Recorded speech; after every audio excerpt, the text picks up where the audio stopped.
Salut tout le monde, bienvenue dans ce nouvel épisode du Airbnb Show. Aujourd'hui, on est à Saint-Côme avec notre grand chum Anthony du groupe Sierra. Comme vous le savez, on vous le dit souvent, les chalets locatifs qui fonctionnent, on vit une expérience plus que juste louer un chalet. Puis, fait que, tu sais, ça prend vraiment une expérience, quelque chose d'unique. Ben, aujourd'hui, on a décidé de tourner le podcast dans le filet.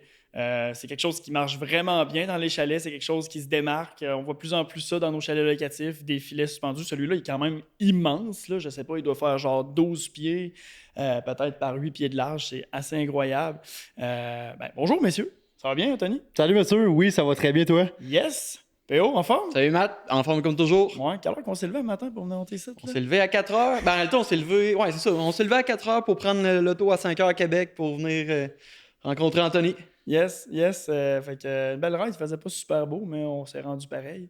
Une belle Quel petite beau domaine, tempête. quelle belle place. À chaque fois que je viens ici, c'est vraiment incroyable. La vue, le setup, c'est enchanteur. Juste avant Noël, comme ça, le- la neige, on dirait que cette année, on est chanceux là-dessus. Là. Il y a beaucoup de neige, puis ça nous amène à vraiment vivre le top expérience de quand tu loues un chalet, puis que tu vois genre vraiment euh, tout ce en tout cas, je pense que les conditions sont réunies en fait pour que les gens de ce temps-ci vivent une bonne expérience. Anthony, le chalet, le chalet qu'on a ici présentement, c'est le chalet le Cielo.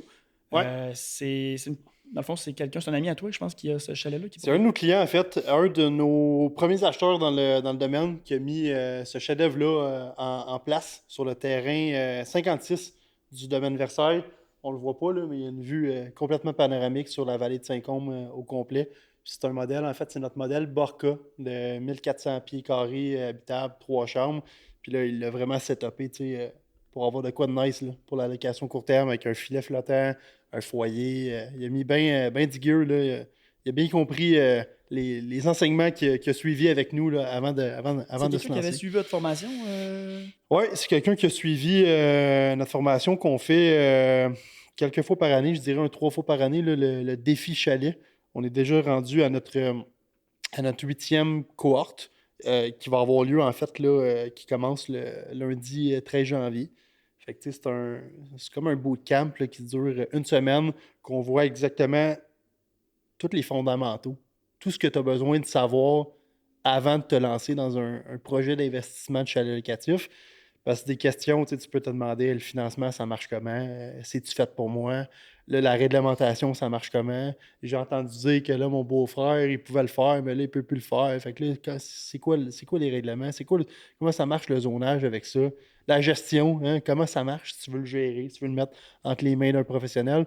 Fait que tu as quand même je dirais pas plus de choses à savoir que si tu investis, mettons, dans un duplex, là, parce que là, à ce niveau-là, tu as aussi d'autres choses à savoir au niveau, disons, du TAL, tribunal administratif du logement. Tu as 1001 règlements à savoir, mais que peut-être tu n'as pas besoin de savoir immédiatement parce que tu ne vivras pas la situation immédiatement avec le locataire.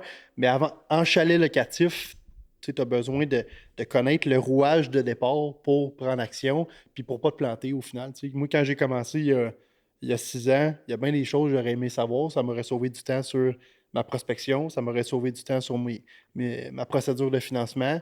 Ça m'aurait sauvé de l'argent aussi, ça m'aurait sauvé de faire des erreurs.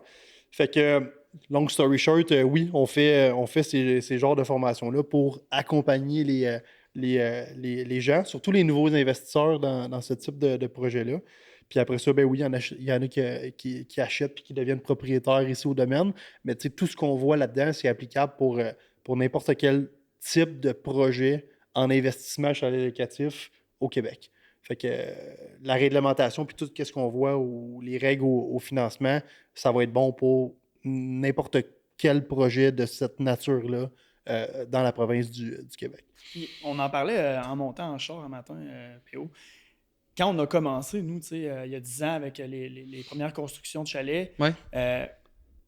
tu sais, on n'avait pas, justement, tu sais, il n'y a pas de cours pour ça. Il n'y a pas de cours. Puis ça prenait plus un profil entrepreneurial pour arriver à se dire, je vais partir de l'idée à le projet, le produit final, du produit brut au produit final, de dire, OK, j'ai un chalet qui est parti, qui est prêt pour la location, parce qu'il n'y avait pas de Tu sais, la track était comme pas facile. Comment je finance ça? Parce que là, quand tu dis aux banques que c'est pour du locatif, ben là, ils n'aiment pas ça. Puis là, ah non, c'est 20% de mise de fonds. Tu sais, il y a toutes sortes d'affaires plates que, justement, nous non plus, on ne savait pas. Puis je trouve ça le fun que, justement, tu sais, des groupes comme, justement, Sierra offrent des formations. Puis ça facilite. C'est plus autant vrai qu'avant que tu es obligé d'avoir le profil entrepreneurial pour justement investir en chalet locatif. Je pense que c'est maintenant grâce à des formations comme ça, grâce à des compagnies de gestion qui prennent en charge, tu peux te dire j'ai l'idée, j'ai l'argent, je veux le faire. Ben après ça, c'est beaucoup plus facile d'accès. On en jasait ce matin, puis il n'y avait pas ça dans le temps. Oui, puis ce qui est le fun en plus, c'est que leur formation à vous, là, tu sais, tu peux être en Gaspésie, puis vraiment, tu sais, oui, peut-être vouloir investir avec vous, mais juste vouloir comme avoir un peu plus d'informations à propos de l'investissement dans des chalets locatifs, puis tu sais, c'est accessible, puis le monde peut s'inscrire. Ils sont pas comme nécessairement coincés, ah ben il faut absolument vous acheter un terrain avec nous. Tu sais, vos formations, c'est ça qui est le fun, c'est vraiment ouvert à tout le monde. Puis le point qu'on n'a pas abordé, c'est où on peut s'inscrire pour que le monde qui voudrait s'inscrire. Vous pouvez vous inscrire à cette formation-là quand vous voyez les pubs du défi chalet qui sont lancés. Fait qu'ils sont tout le temps lancés 2 semaines avant la semaine de formation en tant que telle. Fait que là, disons, pour celle qui va commencer le 13 janvier, ben, les publicités vont commencer pas mal en même temps que le jour de l'an. Puis à partir de là, bon, tu rentres dans le funnel de publicité puis tu t'inscris directement. Tu sais, c'est complet comme événement. Tu es aussi avec un bassin de gens qui ont les mêmes intérêts que toi.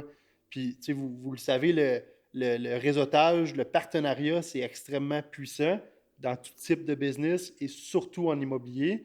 Parce que ça va arriver qu'il y en a un qui, à un moment donné, lui, il a l'argent, mais il n'a pas la capacité d'emprunt, ou il y en a un qui n'a pas l'argent, mais il a la capacité d'emprunt à sens inverse. Puis c'est un exemple banal, là, mais là, tu mets les deux ensemble, puis là, finalement, tu es capable finalement de lever un projet comme ça. Fait que tout ça pour dire que dans ces formations-là, on est un groupe privé, un groupe Facebook privé. Il y a une journée réseautage aussi le samedi à la fin de la semaine. Avec le transport inclus sur notre bras, le lunch inclus sur notre bras. On se rejoint dans le projet ici, dans un chalet qu'un de nos clients vont nous rendre disponible, en fait, qu'on va leur louer pour le week-end. Puis ça permet d'échanger avec des gens qui en ont déjà, des gens qui ont des intérêts communs à toi. Puis après ça, ben, si tu es moindrement opportuniste, tu vas en tirer du bon là-dedans. Là. On refait-tu une autre présentation dans ton bootcamp de 7 jours, cette fois-là, au mois de Oui, janvier? oui, c'est déjà prévu. OK, c'est bon, c'est bon.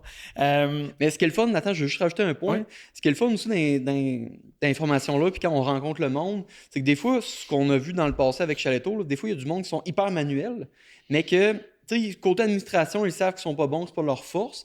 Puis dans des bootcamps comme ça, comme le vôtre, il y a beaucoup de monde aussi que c'est ça, eux ont l'argent, eux sont prêts à gérer plus le côté administration, mais qu'au niveau manuel, ils sont beaucoup moins. C'est-à-dire, des fois, il y a des personnalités comme ça qui se mettent ensemble pour investir dans des chalets locatifs, puis qui fait vraiment que ça fait vraiment des merveilles, un peu comme le chalet ici.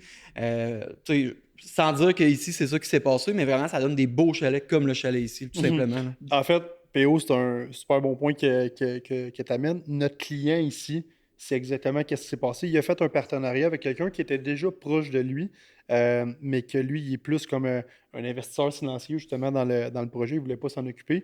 Fait que c'est exactement qu'est-ce qui s'est passé. Fait que le partenariat te permet en fait de réaliser certaines choses plus rapidement que ce que tu aurais pensé qui aurait pu être réalisé par toi-même. Là.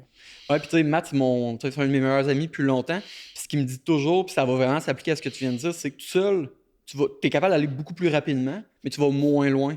Quand on se met en groupe, 2, 3, 4 personnes, peu importe, tu es capable d'aller beaucoup plus loin. Puis c'est un peu ça que tu viens de dire, tout simplement. Là. Exact. Puis tu sais, en bout de ligne, puis encore une fois, c'est valide dans tout type d'entreprise, là, mais t'aimes-tu mieux avoir 100% d'un million ou 10% d'un milliard? Ben, 10% d'un milliard serait potentiellement la meilleure réponse pour la majorité de tout le monde. Là. Puis, tantôt, tu parlais justement de ton client qui a fait un partnership pour le chalet ici. Je me souviens, PO, dans notre premier podcast qu'on a fait au Jungle, il y a peut-être 1 an et demi quand on a commencé ça, on a abordé un sujet, je pense qu'on parlait de comment réussir son projet locatif court terme dans ce podcast-là. Puis tu avais parlé du point de, tu sais, quand vous vous mettez ensemble, la gang, soyez pas tout bon en comptabilité, soyez pas tout bon en construction parce que vous allez vous pogner. Vous n'arriverez pas. C'est important de se répartir les tâches quand on part là-dedans, puis d'être vraiment capable de répartir les tâches de manière égale, mais pas d'être bon dans toute la même chose. Comme ça, bon, on va beaucoup plus loin ensemble que vite tout seul.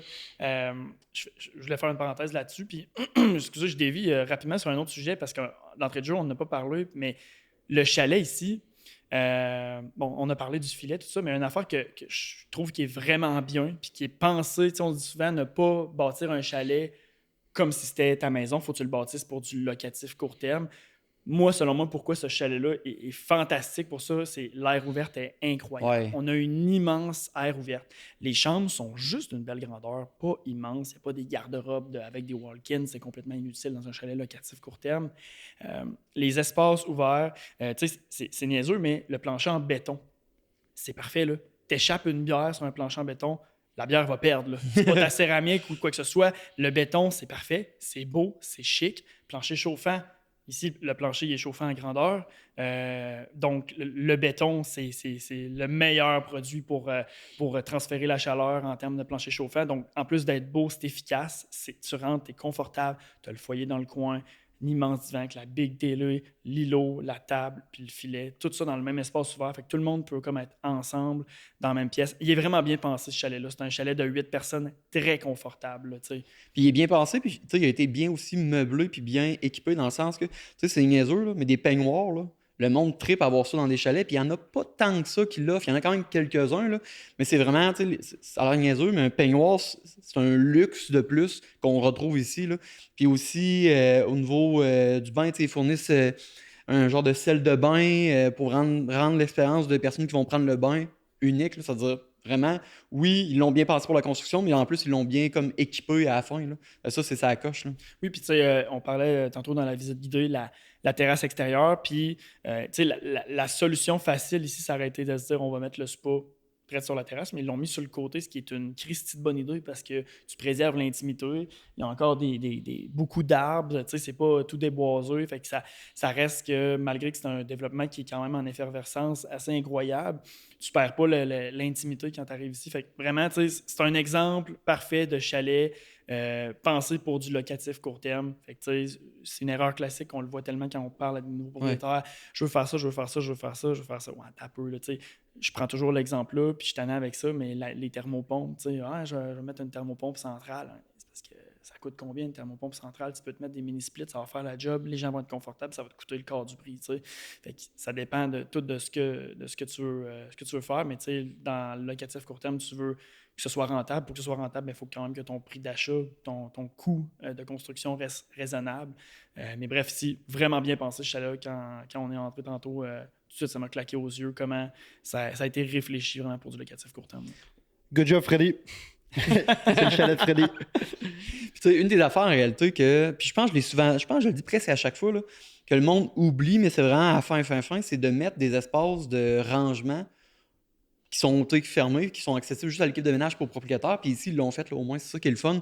Ou des fois, tu arrives à la fin du projet, tu te dis, hey, j'ai pas d'espace pour stocker du papier de toilette plus que, mettons, 2 semaines. Puis c'est bon, ça. Parlons-en de ce point-là parce que c'est une question qui revient souvent quand les clients arrivent en gestion avec Chaletto, c'est est-ce que vous prenez en charge la gestion des fournitures? Ouais. Tu sais, dans la vie, tout a un prix. D'un, les fournitures, ben c'est sûr que c'est le propriétaire qui les paye, ça va de soi, ça fait partie de la game.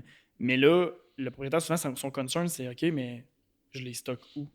Ben, il y a 2 options pour ça. Puis dans chaque fois qu'on en parle dans nos speech de vente, je le dis, c'est tellement important. Mais tu sais, tu l'as dit, le rangement barré. Quand tu es un propriétaire de chalet locatif, tu vas y aller au minimum, genre 1 à 2 fois par année. Mais quand tu y vas 1 à 2 fois par année puis que tu as un beau rangement barré avec un certain espace, tu pètes une coche, tu t'en vas au Costco, tu t'en vas au Walmart, tu foules tes stocks, tu remplis ton char, tu t'en viens ici, tu bourres le chalet. Fait que comme ça, les équipes de ménage, entre les ménages, peuvent tout simplement refiler les fournitures.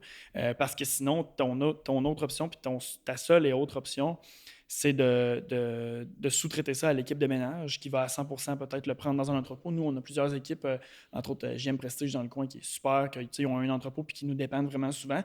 Mais c'est certain que les compagnies en général qui font ça, ben c'est sûr, ils vont se prendre une cote sur les produits, ils vont se prendre une cote sur le déplacement, tout ça. Fait que, quand tu bâtis ton chalet, une des affaires à penser, c'est justement ton espace de rangement pour les rares fois où tu vas y aller dans la nuit pour en profiter. Ben, comme on fait quand on va à nos chalets. On ramène du stock, on demande aux équipes de ménage, hey, peux-tu me faire un inventaire compte rendu de ce qu'il y a, ce qui manque? Tu retournes à ton chalet, tu refoules tes stocks, après ça, tu es reparti, puis ben, tu payes le cost de toutes tes fournitures en réalité. Puis c'est une belle façon d'économiser parce que ça peut être une place où ce que tu peux faire gruger tes profits rapidement. Oui, vraiment. Puis je voudrais partir sur une autre tangente puis revenir un peu sur votre formation. Un des points qui me faisait triper quand j'avais été avec vous dans la formation, c'est vraiment quand vous disiez qu'on peut mettre vraiment juste 10 000 puis qu'on peut, à partir de ça, le 10 000 là, le mise de fonds, là, construire le chalet puis avoir un chalet à nous dans un secteur magnifique comme ça. Es-tu capable de nous en parler un peu plus? Oui, absolument. En fait, tu sais, il n'y a pas de recette magique en investissement immobilier, que ce soit le chalet locatif ou un plex ou un immeuble commercial. C'est de travailler avec tes mathématiques financières derrière ça. Puis au final, cette stratégie-là, c'est quelque chose qu'on a mis en place, qu'on a créé en fait pour donner de l'opportunité à nos clients acheteurs. Il ne faut pas oublier qu'à la base, nous, Groupe Sierra, on est des investisseurs. Fait que, moi, mon journey, ça a commencé en investissement multirésidentiel. J'ai bâti un petit parc immobilier dans l'ouest de l'île de Montréal, fait des optimisations sur ça. Puis juste avant la pandémie, j'ai fait ma première acquisition de chalet locatif avec Ghislain, qui est mon partenaire aujourd'hui.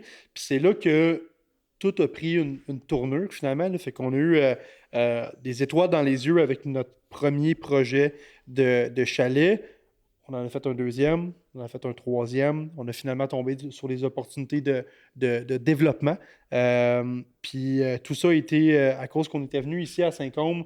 On avait rencontré un vieux bonhomme, un promoteur en fait, qui était un peu louche, disons ça comme ça. Puis on s'est dit, crime, si lui, il peut faire ça, si lui, il peut faire du développement, puis il est capable d'avoir des clients qui achètent dans son projet, puis qui a zéro crédibilité, mais surtout zéro expérience, pourquoi nous autres, on ne pourrait pas faire ça? Fait que là, finalement, les projets de développement sont arrivés. Puis j'explique ça parce que, pour revenir à ta question de comment ça marche l'investissement avec 10 000 on aurait aimé ça en maudit, nous autres, avoir ça, disons, il y a 6 ans, quand on a commencé, un modèle, un exemple avec une mécanique qui nous permet d'acheter une première propriété ou une deuxième ou une troisième avec autant peu de mise de fonds. Puis au final, il n'y a pas de recette magique, là, que je le répète, mais c'est vraiment juste de jouer avec les chiffres. Puis par exemple, nous, Groupe Sierra, on est promoteur à la base, fait qu'on est dans la vente de terrain. Les constructions sur le domaine sont faites par nos deux partenaires en construction qui sont attitrés au projet au final. Mais nous, on est seulement dans la vente de terrain. Fait que ce qu'on a créé comme opportunité, c'est que la majorité des terrains ici ont une valeur X. Fait que disons que le terrain a une valeur d'un rapport révélateur agréé de 160 000. On en a sélectionné quelques-uns qu'on vend en fait à 130 000. Ça fait en sorte que le client qui vient nous voir fait un profit à l'achat directement. Aujourd'hui, le profit se fait surtout dans la détention, on s'entend. Puis avant, dans le temps, tu pouvais faire un profit à l'achat. Fait qu'on veut recréer cette opportunité-là de faire un profit à l'achat. Puis aussi, bien sûr, le profit à la détention, il va se faire également. Mais ce qui arrive, c'est que là, tu achètes un terrain, disons, à 130 000, qui a une évaluation de la valeur marchande à 160 000. Puis là, je vous explique le big picture rapidement, mais 130 000 plus les taxes, tu es à 150 000 de coût de terrain. Tu mets une mise de fonds de 20 parce que pour acheter un terrain, tu as deux options. C'est un achat au comptant ou sinon, il y a une institution financière qui finance ça, puis c'est Desjardins avec une mise de fonds de 20 Fait que tu mets 20 de mise de fonds sur ton terrain à 150 000, c'est l'équivalent d'un 30 000. On n'oublie pas que 100 de tes taxes dans ce type de projet-là sont remboursables parce que toi, tu vas avoir un projet qui va générer des revenus qui vont être assujettis à la TPS TVQ. Fait que le fait que tu vas générer des revenus taxables, au Québec, dès que tu fais comme un 30-32 000 en chiffre d'affaires, tu dois t'inscrire aux taxes. Fait que le fait que tu t'inscrives aux taxes pour ce projet-là, tu vas réclamer 100 des taxes que toi, tu dépenses, autant sur ton coût d'acquisition, sur ton ameublement, sur tes frais de service, sur vos factures à vous autres, sur n'importe quoi. Fait que tu mets ton 30 000 de mise de fonds, je reviens à mon scénario, Tu vas réclamer tes taxes par après. Fait que tu vas réclamer ton 20 000 de taxes. Fait qu'au final, tu as laissé 10 000 qui est gelé dans ton terrain.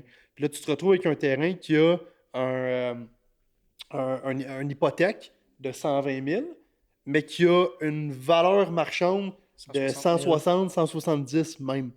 Fait que day one, tu as un 40, 50 000 d'équité dans ton terrain que tu vas pouvoir utiliser, refinancer, utiliser le cash dans ton terrain pour financer ton projet de construction. Fait que là, c'est sûr qu'après ça, ça dépend du choix de ton modèle, mais si tu prends un modèle que le coût de construction se situe aux alentours de 300, disons, plus taxes, ça fait 350, ben, puis mettons que tu as l'intention de mettre un 10% de mise de fonds, c'est 35 000 de mise de fonds sur le coût de construction, ben, tu as cet argent-là ou tu as cette mise de fonds-là dans l'équité de ton terrain. Fait que bingo. Fait qu'au final, tu vas être capable de te faire financer le projet de construction de ton chalet avec le 10 000 que tu as laissé dans ton terrain, puis that's it, that's all. Fait que cette opportunité-là existe parce que tu fais un bon deal sur ton terrain, tu payes en dessous de la valeur marchande, puis tu vas être capable d'utiliser ça pour financer ton projet par la suite. Puis au final, ça semble simple et facile, mais le plus dur là-dedans, c'est de trouver cette opportunité-là. Tu sais. Puis nous, la raison pourquoi on le fait, on ne pourrait pas le faire sur la totalité de nos terrains parce que ça ne ferait pas de sens que de vendre tous nos terrains à 130 000. Il y en a qui se vendent 200, il y en a qui se vendent 180. Par contre, d'en sélectionner quelques-uns, puis d'ailleurs, là, à l'heure où on se parle, il nous en reste 2 terrains là, qui sont à ce prix-là, qui sont possibles de faire ça. Dépêchez-vous, 2 terrains, on l'achète. Fait que d'en rendre quelques-uns disponibles, ben, ça permet de créer de l'opportunité. Puis là, vous allez me dire, ben, Anthony, pourquoi vous ne le vendez pas à 160 ou 170, qui est le montant de l'évaluation? Ça fait du sens pour nous de le vendre quand même à 130 000. Puis d'un autre côté, ça nous revient d'une autre manière parce que ça crée du momentum dans le projet, ça crée de l'action, ça crée du va-et-vient. Tout est une question d'offre et de demande. Là. Fait qu'au final, ça crée cette roue-là. Il y a des locataires après ça qui viennent, le domaine fait jaser, il y a quelqu'un d'autre qui achète, il y a d'autres locataires qui viennent, puis au final, ça vient être même plus payant de faire les ventes à ce prix-là sur le long terme, bien sûr, Puis, que sur le court terme. c'est bon que ce que tu dis là, je veux dire, c'est bon pour tout le monde. Puis on en a parlé souvent, moi et PO, dans nos podcasts. Le secteur, tu sais, t'as beau avoir le chalet le plus hot du monde, t'as beau mettre les meilleures commodités, si t'es dans un trou, ça va être difficile. Tu sais, c'est sûr que ça va être difficile. Puis ici, tu sais, bon, on l'a vu un petit peu au Massif du Sud, puis c'est un peu la même réalité qui se passe ici. Il y a des chalets qui se lèvent, donc là, il y a beaucoup de propriétaires qui investissent, il y a des chalets qui se développent, il y a beaucoup de développement autour, là, qu'est-ce qui se passe? Puis là, il y a des entreprises qui voient ça grossir, voient des opportunités de faire de la business, fait que là, ils rouvrent des trucs, des commerces XYZ, je pense au Massif du Sud, à Ziptopia, qui est un arbre en arbre, la montagne qui ont investi, qui a été racheté, qui ont remis des nouveaux remontants, puis là, tout d'un coup, là, les propriétaires, souvent, la première inquiétude, puis ça me fait toujours rire d'entendre ça, c'est « Ouais, mais là, il y en a plein qui se bâtissent. Le marché va être saturé. » Non, vous n'avez pas compris. Vous n'avez pas compris. Le fait que le fait qu'il y ait plus d'offres, c'est bon parce que ça va développer encore plus j'ai envie de dire, des services collatéraux. Donc, des offres de services collatéraux que les locataires vont être attirés et vont avoir une certaine attirance, vont louer votre chalet parce que cette offre de service-là collatéral est venue s'implanter. Et elle est venue s'implanter parce que maintenant, il y a assez de volume de chalets pour pouvoir soutenir un chiffre d'affaires convenable. Fait que, tu sais, c'est bon pour tout le monde. Il y a une citation dans le film du créateur de McDonald's, je pense que le titre, c'est le fondateur. Je suis pas quelqu'un qui écoute énormément de films, mais celui-là, je l'ai écouté. Puis ce qu'il mentionne à un certain moment, ça m'a énormément accroché. Puis en anglais, c'est « Create the demand and the demand will follow ». Ouais. C'est exactement, c'est 100% accurate sur n'importe quel type d'industrie, si les choses sont faites intelligemment, bien sûr. Mais c'est exactement ce qui se passe. Fait que oui, tu sais, nous autres, on a un projet ici à Saint-Côme. Il y a d'autres promoteurs qui ont d'autres projets également. Mais tout ça fait en sorte qu'il y a beaucoup d'acheteurs qui viennent, des gens qui veulent un chalet pour eux, des gens qui veulent investir pour un chalet locatif. Puis après ça, ben, qu'est-ce qui arrive? Il y a plus de gens ici. Fait que là, il y a des restaurants qui ouvrent dans le village. Il y a la station de ski qui investit énormément dans leur développement touristique. Ils ont mis plusieurs centaines de milliers, voire même millions de dollars l'été passé, en 2023, pour aménager tous les sentiers du vélo de montagne. Ça sonne banal, là, mais c'est du dynamitage à côté, c'est de l'aménagement, c'est du temps de pelle, c'est de la main-d'œuvre qui coûte cher, c'est d'ajuster les remonts de pente pour être capable de monter les vélos. C'est beaucoup, beaucoup d'argent investi. Puis c'est aussi un des sports qui est le plus en ascension au Québec, qui amène énormément de monde. Fait que là, il y a ça qui s'en vient. Fait que là, les chalets vont être occupés encore plus 4 saisons à cause qu'il y a plus d'activités. Là, il y a des projets de mettre un nouveau remont de pente, de refaire l'éclairage au complet à la station de ski. Fait que tout ça, au final, il y a de l'investissement qui se fait dans l'immobilier, de la part des particuliers, des petites entreprises et tout ça, mais il y a des investissements à beaucoup plus haut niveau qui se font dans le tourisme en général. Fait que tout ça, ça mène en synergie. Puis c'est ça qui est important parce que je suis 100% d'accord que de dire que, mettons qu'il y a 4-5 projets, disons, à Saint-Zénon, dans plein milieu du bois aussi, qu'il n'y a pas grand-chose à faire, puis que là, il y aurait 3-4 promoteurs, puis il y aurait 400 chalets locatifs qui viendraient à se rendre disponibles. Et là, ça se peut que ce soit too much, là, parce que la région n'a pas n'a pas eu le développement touristique autour qui a suivi. n'a rien à justifier pour cette augmentation de l'offre.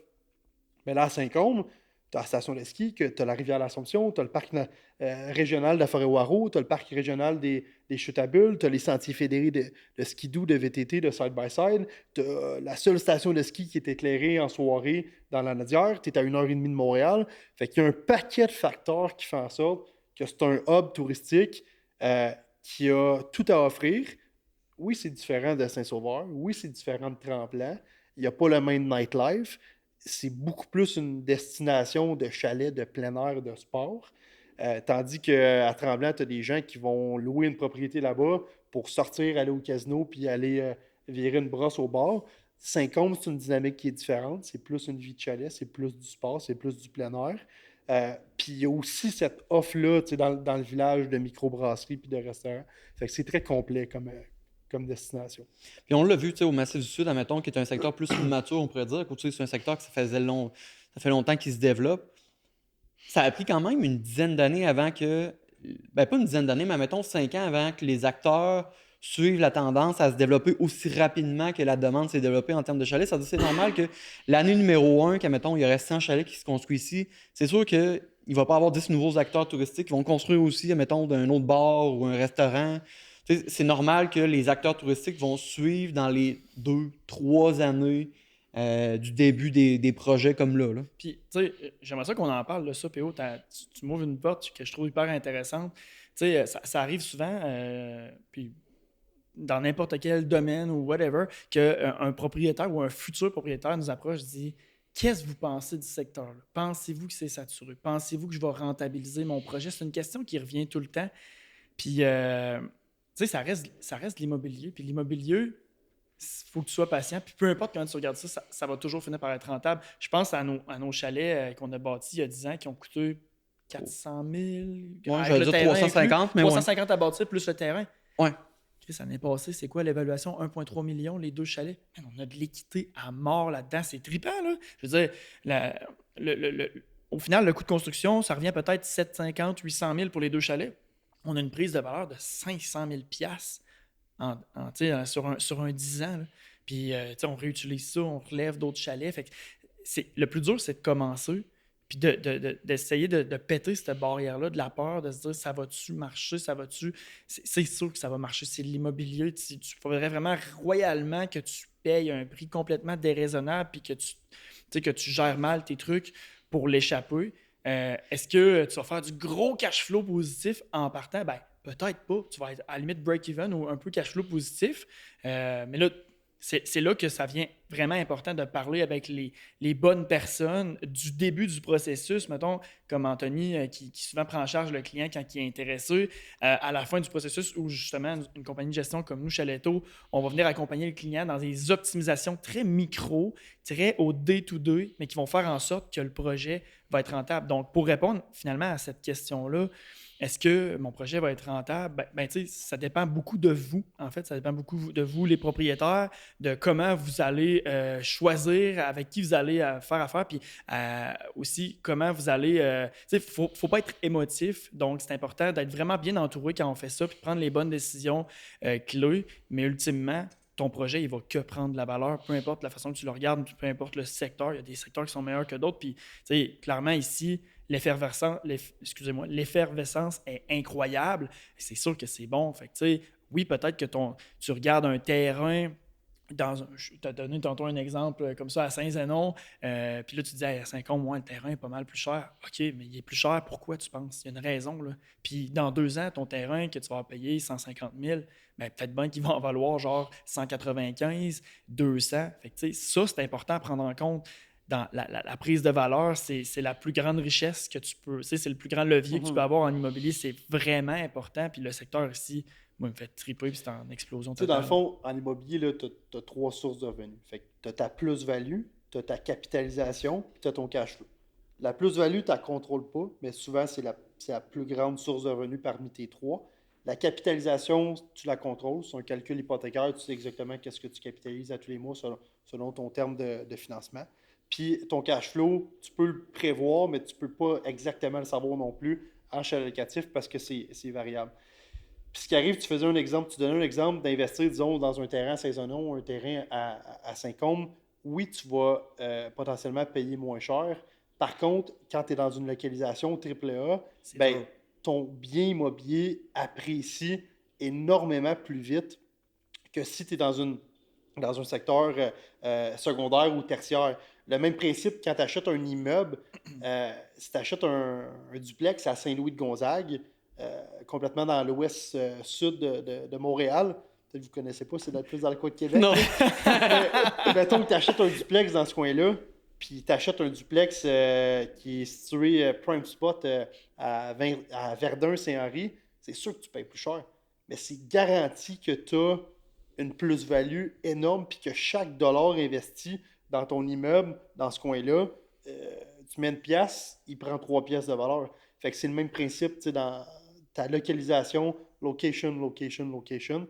Puis après ça, si tu ne prends pas de risque, ben c'est ça ton plus grand risque finalement. C'est vrai, ça. C'est vrai, ça. Ouais, cool. Tu sais, ultimement, admettons, tu payes 30 000 ton terrain plus cher que si tu aurais acheté ton terrain en plein milieu du bois. Mais finalement, ta prise de valeur, mettons, est de 10 par année. Puis ton terrain dans le bois, mettons, il y a une prise de valeur de 2-3 Hey, pour de vrai, genre, tu sais, il faudrait calculer, mais après 3-4 ans, tu es déjà bien plus gagnant à avoir acheté un peu plus cher, mais tu as déjà une immense plus-value, là, comme Ouais. tu viens de dire. Puis Là. ce qui fait la rareté puis la valeur de certains terrains puis de ces secteurs-là, c'est ton zonage. Hein? Ouais. Fait que, tu sais, je veux dire, du terrain au Oui. Québec, on en a en tabarnak, hein? Il y en a pas mal. Ouais. Mais ce qui arrive, c'est que dans ce type de projet-là, des secteurs puis des municipalités qui permettent de faire légalement de la location courte durée, là, c'est rare. Puis là, il faut que tu mettes toutes les choses ensemble. Fait qu'il faut que tu ailles la bonne localisation. Idéalement, tu veux le bon terrain, bord de l'eau, vue panoramique, station de ski, de quoi de nice, qui te crée une expérience nice.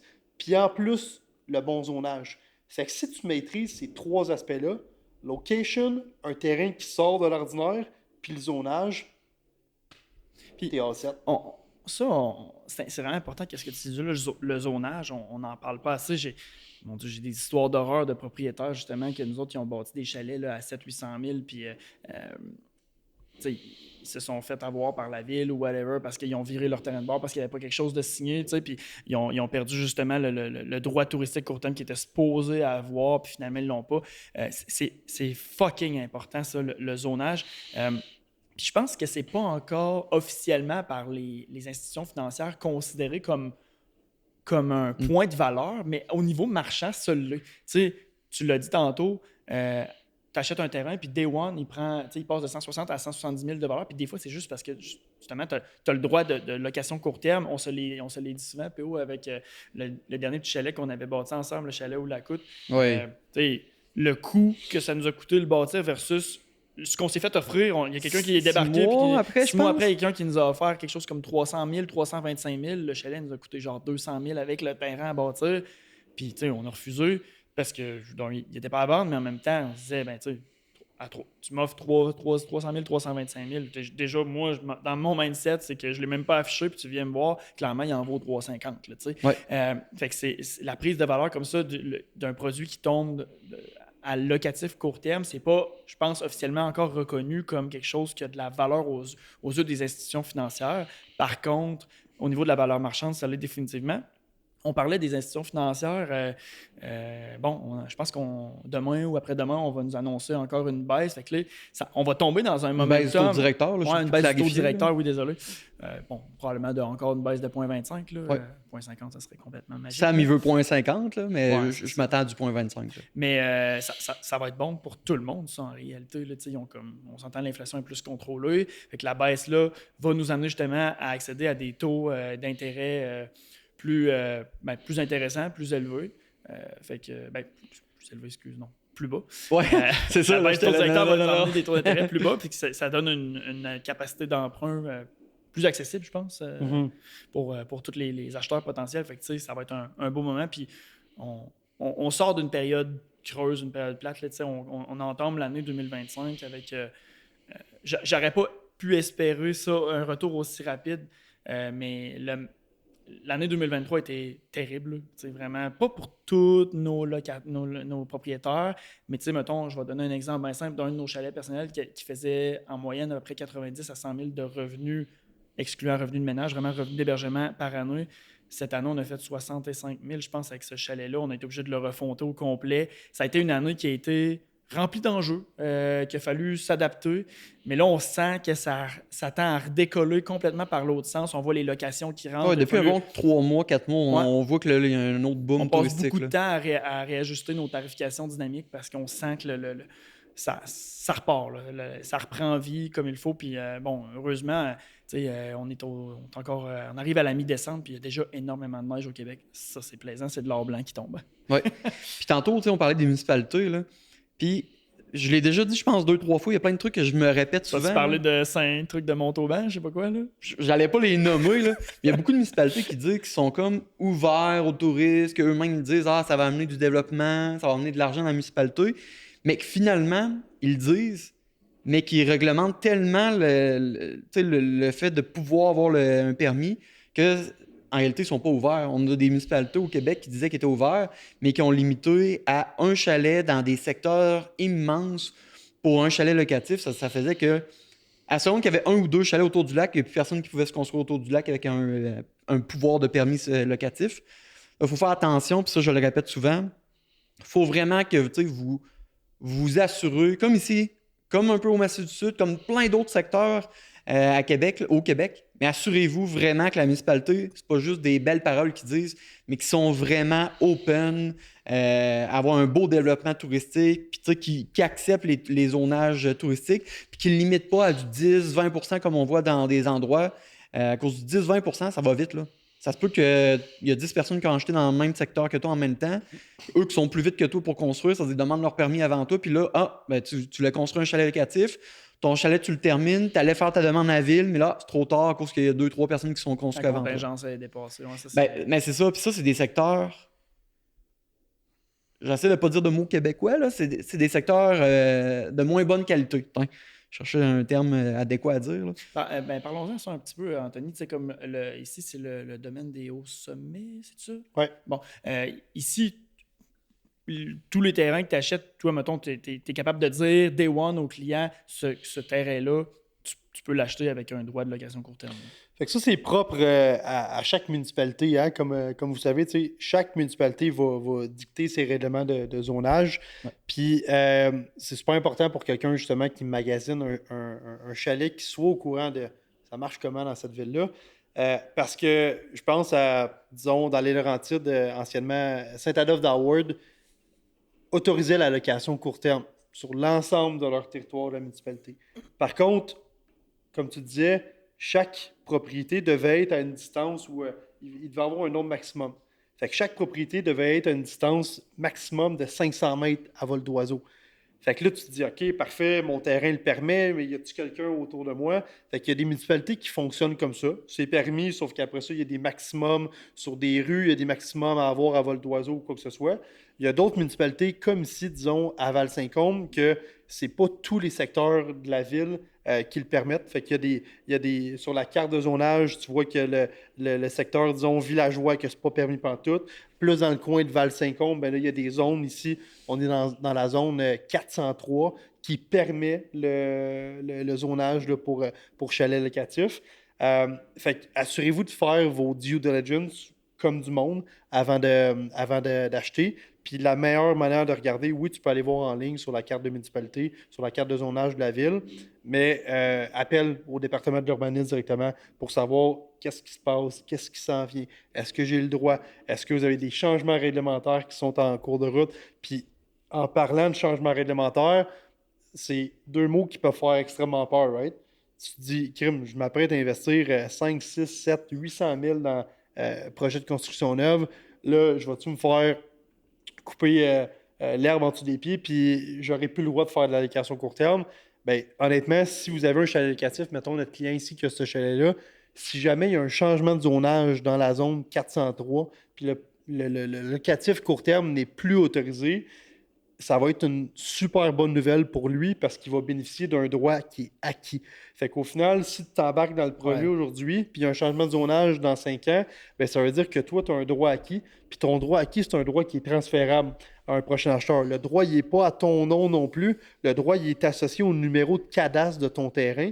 Puis tant et aussi longtemps que tu vas renouveler ton permis municipal puis ton permis provincial, le fameux CTQ, bien, ce droit-là va rester en vigueur, puis tu vas pouvoir vendre ta propriété. Puis aujourd'hui, là, un chalet comme ça qui n'a pas de permis de location court terme, mettons que ça vaut 600 000. Puis le même chalet avec un permis de location court terme, bien, ça vaut un 800 000. Fait que tu as un gap de valeur énorme entre quelqu'un qui le permet puis quelqu'un qui le permet pas. Puis j'ai des clients qui me demandent, disant, ah, moi, j'aimerais peut-être ça louer tout de suite, mais éventuellement, ça deviendrait ma résidence de retraite puis mon chalet à moi. Parfait, pas de trouble, pas de stress. Par contre, même si tu déménages là, éventuellement, garde tes permis en vigueur à tous les ans. Même si ça te coûte un 500$ à la ville puis un 150$ au CTQ, continue de payer ton 650$ par année pour garder ça actif parce qu'à un moment donné, tu vas le revendre, ce chalet-là, ou il va être dans une succession ou quoi que ce soit, mais il va valoir beaucoup plus cher avec ce permis-là que sans ce permis-là. Fait qu'au final, c'est bon pour ton patrimoine au complet. C'est vraiment bon ce que tu dis. Puis ça, je l'ai appris avec mon premier achat locatif court terme quand la contingence a commencé. Puis je suis pas mal certain que ça a commencé dans cette municipalité-là. C'est Percé en Gaspésie. Donc ma blonde, on s'est acheté une résidence secondaire là. Puis rapidement, c'est ça, on ne savait même pas qu'il y avait un droit de locatif court terme dessus. Puis on l'a appris. Puis après ça, c'est comme ça que tout a commencé. Pour nous autres, mais tu as raison, souvent ça fait peur. Mais s'ils viennent qu'à interdire, ben tant mieux pour vous. Là. Tant mieux pour vous. C'est une bonne nouvelle s'ils implantent une contingence dans le futur parce que vous avez votre droit acquis. Parce que là, vous venez de créer une rareté. Exact. Qui dit rareté, dit valeur. Puis dis-toi que, mettons ici à Saint-Côme, mettons qu'ils viennent à interdire la location court terme dans cette zone-là, ben, le tourisme puis l'offre de tourisme est grandissante à Saint-Côme. Fait qu'il va y avoir de plus en plus de gens en station de ski, il va y avoir de plus en plus de gens au vélo de montagne, il va y avoir de plus en plus d'activités qui vont venir s'installer. Fait que ça fait en sorte que ces gens-là vont avoir un choix restreint sur leur propriété d'hébergement. Donc, toute cette demande-là va se consacrer sur les propriétés qui sont en vigueur présentement. Puis si toi, tu en as un, ben, tu vas être le gagnant de cette situation-là. Puis, un petit point, pas rapport, mais je voulais qu'on en parle. Tu sais que les trois, on s'y connaît un peu en immobilier. Là. Qu'est-ce que vous en pensez des réglementations, des fois, que la ville, comme a dit, c'est, mettons, un chalet locatif qui peut être permis, mettons, aux 500 pieds. Moi, personnellement, je trouve que c'est comme à l'antithèse de ce que ça devrait être, dans le sens que c'est mieux de regrouper dans ma tête tous tes immeubles locatifs court terme dans un même secteur. C'est-à-dire, tout le secteur-là, tu le sais que c'est tous des résidents qui ont acheté pour vraiment juste louer. Puis, tu sais, ça vient pas tanner tous tes résidents qui sont permanents. Contrairement à que quand tu répartis, admettons tes 10 chalets-là qui sont tous collés, tu es réparti à travers une municipalité ou peu importe, tu es réparti bien plus loin. C'est que là, oui, ça peut venir déranger un peu plus tes résidents permanents. Je trouve ça comme illogique, des fois, les municipalités qui font ça. En réalité, il faut prendre un pas de recul. Je sais que t'aimes ça me dire souvent, Matt, prends un pas de recul. Mais c'est clairement des décisions de politiciens qui sont pas sur le terrain puis qui comprennent pas la réalité puis la game du locatif court terme qui prennent ce genre de décisions-là C'est des gens qui sont inexpérimentés finalement dans ce secteur-là, fait qu'ils voient ça justement, comme tu dis, avec un œil de politicien ou de fonctionnaire, puis qu'ils vont réglementer ça parce que sur papier, ça fait beaucoup de sens. Mais au final, si tu étais dans le business, tu comprendrais que non, ça fait pas de sens. Puis vous êtes les premiers sur le terrain à le voir, là. Fait que, tu sais, un chalet, disons qu'il y aurait un voisin qui est un résident permanent, c'est sûr que les plaintes sont plus présentes. Ben, on n'aimera pas de place, mais on a certains chalets que, mettons, nous, ça, c'est un truc en gestion qu'on offre quand même qui est plaisant. Ouais. Puis je n'aimerais pas de nom, je n'aime pas de secteur, encore une fois, mais tu sais, on a des chalets locatifs que, mettons, les voisins, ce n'est pas des locatifs court terme. Ouais. Ils ont notre numéro de téléphone, puis on a super de bons liens avec ces gens-là. Puis quand, mettons, le chalet qu'on gère génère une fête un petit peu trop intense, ben ces personnes-là nous appellent, puis là, on fait le lien avec les locataires, dire hey, « pourriez-vous baisser le ton, s'il vous plaît? » Puis, by the way, ça fait partie des choses au day-to-day que Chaletto, on s'occupe. Mais c'est ça, tu sais, c'est d'aller se bâtir un chalet ou une résidence secondaire en plein milieu d'un secteur, mettons, touristique. Ouais. C'est sûr que tu vas en entendre parler. C'est certain. Exact. Il faut que tu sois... Je pense que dans ce temps-là, ça devient encore plus intéressant puis intelligent de se dire, ben, je vais me bâtir un chalet qui va se payer tout seul, hein, que je vais pouvoir financer mon argent, mais que, ultimement, je vais le tasser de côté. Je garoche ça dans une gestion. Je regarde mon argent rentrer après chaque mois. Moi, je sais qu'il se paye tout seul.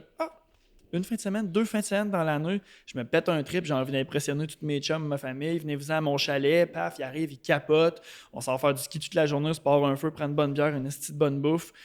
Puis ça te coûte rien. Moi, là, ce constat-là, quand j'ai commencé là-dedans, puis probablement on a tous eu la même petite étincelle, Christ que ça m'a fait triper de faire comme je m'en vais chez nous, puis ça m'a rien coûté. Ça me coûte rien, puis à la fin du mois, ça va encore rien me coûter. Parce que ça se paye tout seul, puis il en reste un peu. Puis là, ben, l'année d'après, il en reste encore un petit peu plus qu'un peu. Puis tout ça se paye tout seul. C'est le fun. J'en profite. Puis ultimement, ben, j'ai mis une mise de fonds que, sur le coup, ben, tu sais, mettre un 10 000, un 15 000, un 20 000, un 30 000, ça peut faire mal. Mais après ça, tu le regardes avec du recul. Tu dis, si je m'en vais chez nous, j'en profite. Ça me coûte rien, il se paye tout seul. Puis c'est magique. En plus, tu sais, disons, quelqu'un qui n'a pas de chalet locatif, la majorité des gens se prennent des vacances à tous les ans. Fait qu'ils dépensent pour eux et leur famille, ce qui est 100% normal et correct, pour aller dans le sud ou pour tout simplement louer un chalet. Fait que si tu as ton chalet locatif, après ça, que toi, disons, tu break-even, il ne te coûte rien, tu génères même un peu de profit, mettons que ton budget vacances, c'était un voyage par année avec ta femme, 2 enfants, c'est 5 000 par année. Ben, c'est un 5 000 aussi que tu ne dépenses pas là, parce que tu vas aller possiblement prendre des vacances chez vous à ton chalet. Fait qu'il ne faut pas l'oublier dans le calcul aussi. C'est une autre portion qui est intéressante. Ouais, puis ce qui est le fun, ça a l'air casse ce que je veux dire, là. C'est les fois où on va à nos chalets, puis que je me dis, crime, j'ai même pas besoin de faire le ménage après, là. Tu sais, j'en profite avec ma famille, on tripe, puis après, j'ai même pas le casse-tête de c'est comme ça, mettons, c'est ta maison, tu sais, il faut que tu fasses le ménage. Ben non, moi, je colle l'équipe de ménage, je dis, hey, tu sais, je m'en vais telle date, tu peux-tu passer dans la semaine faire le ménage? Puis on s'en va, ça veut dire vraiment, on a des vraies vacances, on profite sans se casser la tête, ça, c'est les meilleurs moments, là. Puis, comme tu dis, ben, en plus, tu fais ça, puis ça te coûte rien. C'est ça qui est comme vraiment fantastique, magique dans toute cette équation-là, que tu ressors des points positifs du locatif court terme. Non, ça, c'est le plus beau constat que je pense qu'on a fait en se lançant là-dedans. Puis après, ben, tu continues, tu en as d'autres, 1 puis 2, puis en amènes 3. Puis, Ouais. Pour revenir à l'aspect zonage, là, on parlait tantôt à côté de citoyen, ça peut être dérangeant, il peut y avoir des plaintes de temps en temps. Là. Ici, là, au domaine Versailles, là, on est au top d'une montagne. Fait que c'est le plus haut sommet, en fait, en développement immobilier. Il n'y a aucun voisin autour. Fait que le projet, en fait, est fait pour ça. Puis il y en a d'autres, des projets aussi qui sont de cette nature-là. Bien, tu t'assures, en fait, de ne pas avoir cette complexité-là, puis cette problématique-là où il pourrait avoir des plaintes, il pourrait avoir plus d'ouvrages pour vous autres là, à gérer des commentaires ou à appeler les voisins. Bien, ici, sans doute, c'est un projet qui vous n'aurez pas du tout ça à gérer, là, parce que tout le monde est ici pour les mêmes fins.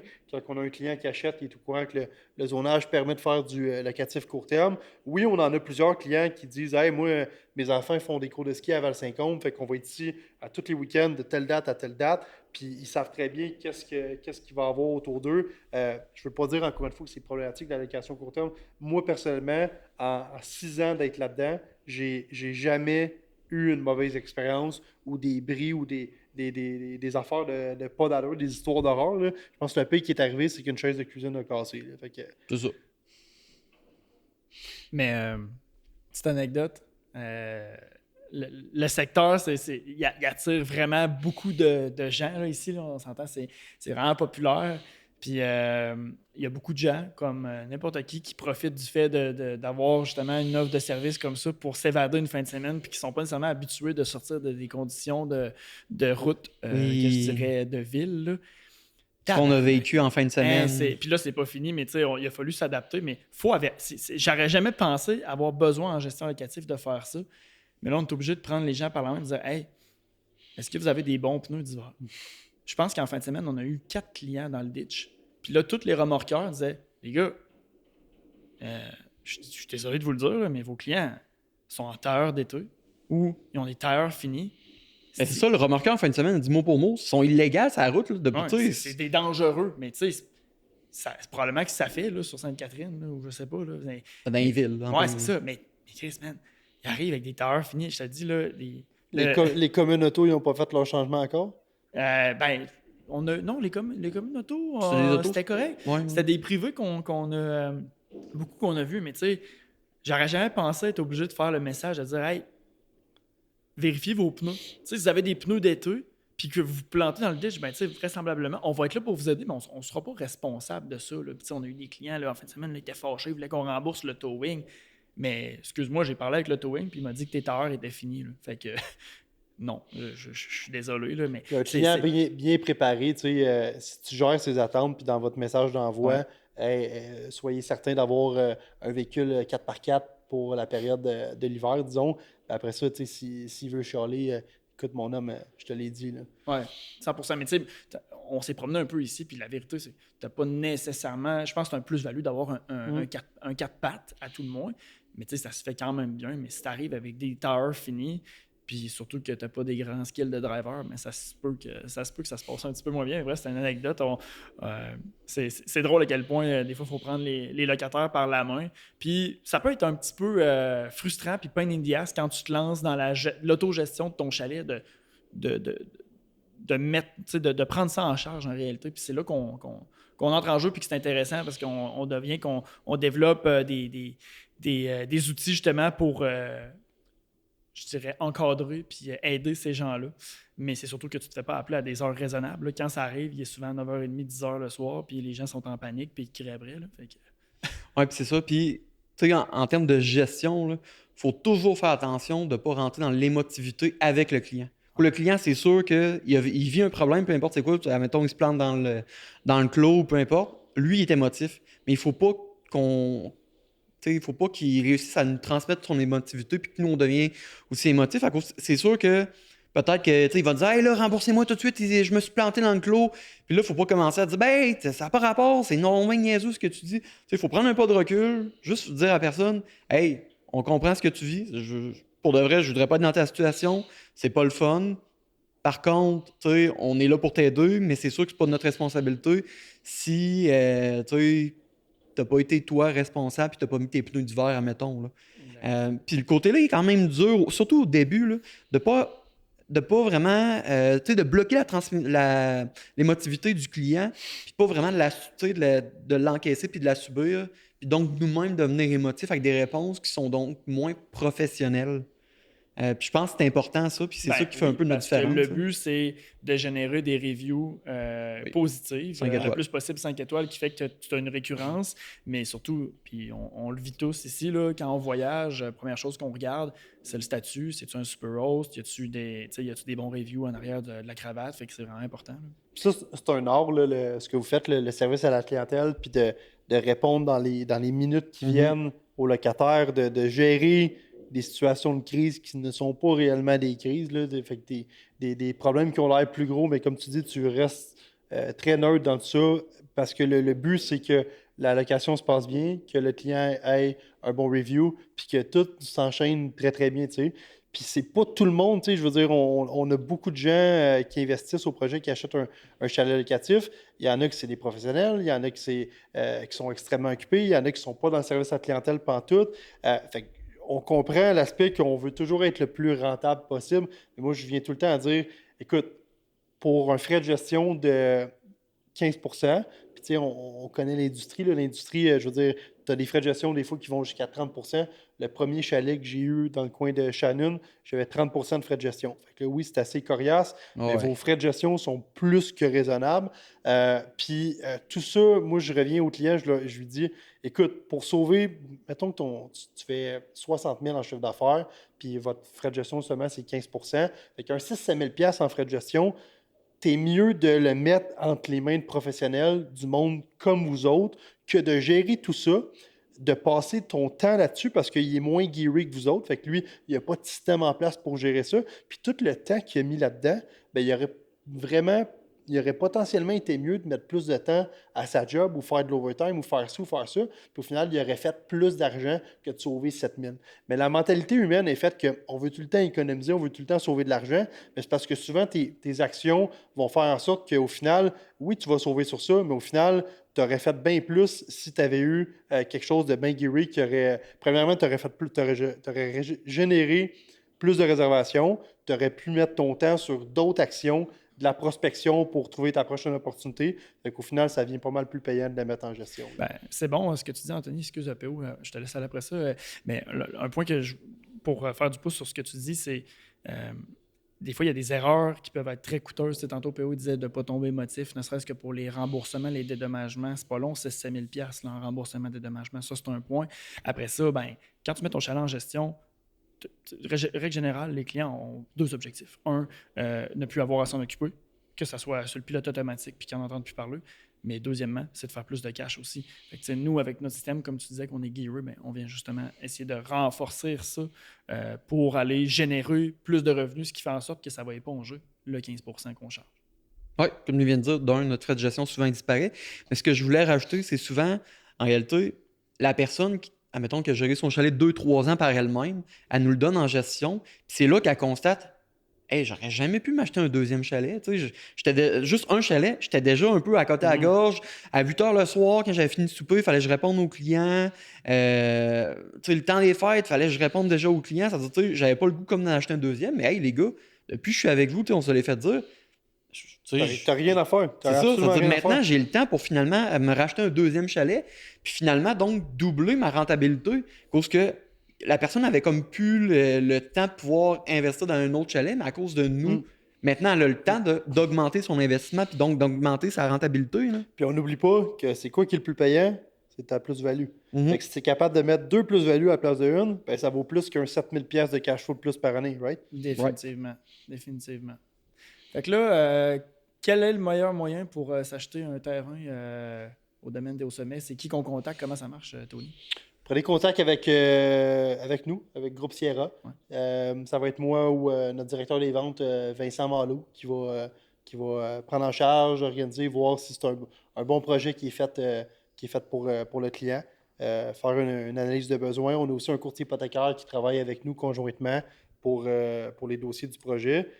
Parlant de financement, c'est vraiment important de travailler avec quelqu'un qui a déjà fait un financement de ce type de maison-là. Sinon, ça va être un processus assez ardu. Là, si tu appelles Desjardins, tu dis ah, ouais, je veux acheter un chalet locatif, là, tu vas entendre des trucs de 35-40 % de mise de fonds, tu vas tourner en rond. Fait que c'est important de travailler avec la bonne personne.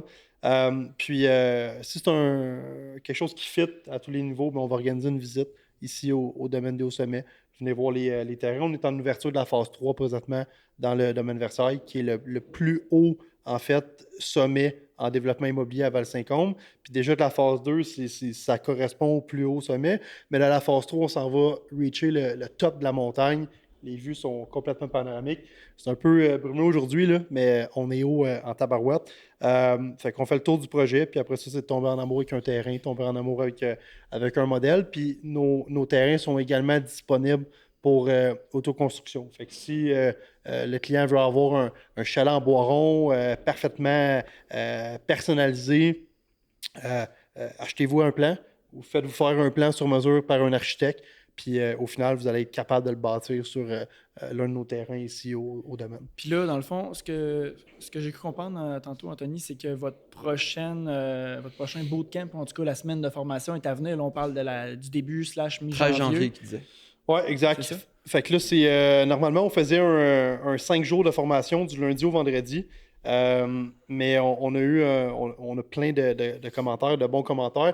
Les gens nous demandent d'essayer de le mettre plus court. Fait que souvent, les gens ont des obligations le jeudi ou le vendredi. Ouais. Fait que bref, là, pour cette cohortie, le 8.0, c'est 3 jours de formation, lundi, mardi, mercredi, 1h30 par soir.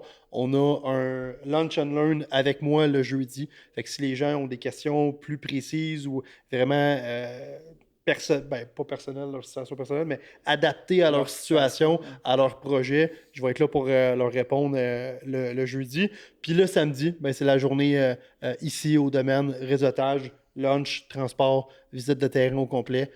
Puis là, c'est là que tout prend forme. Là. Tu vas potentiellement visiter un chalet locatif pour la première fois. On a plein de nouveaux acheteurs, de nouveaux investisseurs.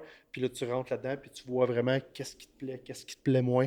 Puis après ça, c'est de voir si les proformas au niveau des finances fonctionnent, puis d'être capable de te lancer. Nice. Merci. Oui. Merci pour ton temps, Tony. Merci les boys, merci à vous autres, puis bien content de vous avoir comme partenaire en gestion au domaine. On n'a que de bons feedbacks jusqu'à présent. Je nommerai pas de nom, mais il y a plusieurs chalets qui sont en gestion avec vous déjà. C'est des nouvelles inscriptions, hein, puis moi je mentionne tout le temps à nos clients dans les formations que le plus raide dans ce type d'investissement-là, c'est quand tu commences, ton 2 premiers mois, tu vas chercher tes premiers reviews, tes premiers commentaires, puis l'effet boule de neige ne se fait pas encore ressentir. Ça pour dire qu'on est là dans le domaine, on est dans des nouvelles inscriptions de 2, 3, maximum 4 mois, puis déjà les chalets ont des dizaines de commentaires, des mois de décembre, des mois de janvier, des mois de février complets avec des réservations. Fait que c'est grâce à vous autres. Puis au final, c'est une synergie. Nos acheteurs sont contents, nous, on est contents. Puis ça fait le bonheur de tout le monde. Fait que si vous cherchez un endroit à investir au Québec, les amis, c'est pas compliqué. Val-Saint-Côme, domaine des Hauts-Sommets, vous contactez le groupe Sierra. Puis si vous voulez faire affaire avec Chaleto, tant mieux, mais il n'y a aucune obligation à venir ici. Ça va nous faire plaisir de faire de la business avec vous autres. Oh yeah! Tony! Le panier? Ah ouais, donc! C'est foutu! All right,